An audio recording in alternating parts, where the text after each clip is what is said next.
So in today's tutorial, I'm going to be doing a review on this Manuka honey and yogurt conditioner.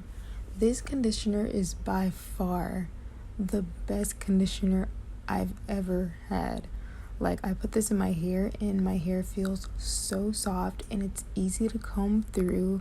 Like, I can brush my hair and the brush goes all the way through with no problem. And later on in this video, you'll see exactly what I'm talking about.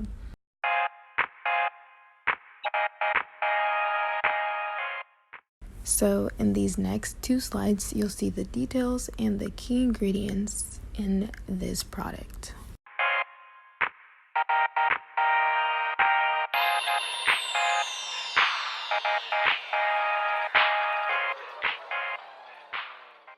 Now I'm going to show you guys how I wash and treat my hair with this product. Right now I'm just getting my hair all wet so that I can then apply the product to my hair.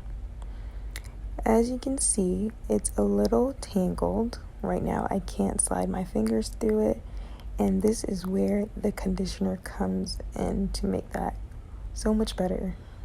So I'm now starting to apply the conditioner to my whole hair. Just keep adding as much as you feel you need. I use a lot of conditioner because I just find it makes it easier to comb out my hair, and I lose less hair once it's more manageable to comb out.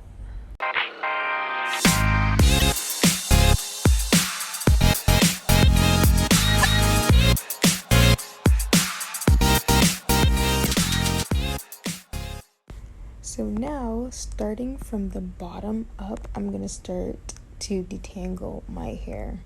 And as you can see, the brush is going through my hair pretty easy, and I didn't do much finger detangling, as you can see before. I just did a little, and then now I'm just fully brushing it out and twisting it.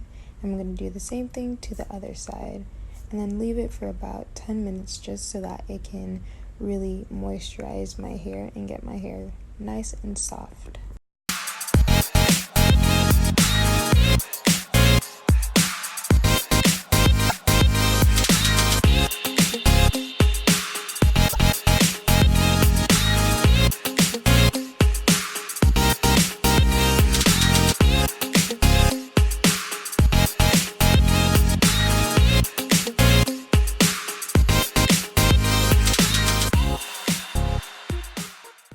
After I kept the conditioner in my hair for about 10 minutes, I'm going to now rinse it out. And as you can see, my fingers are sliding through my hair so easy. And this is why I love this product so much. Like, it just made my hair so much more manageable to comb and to also run my fingers through.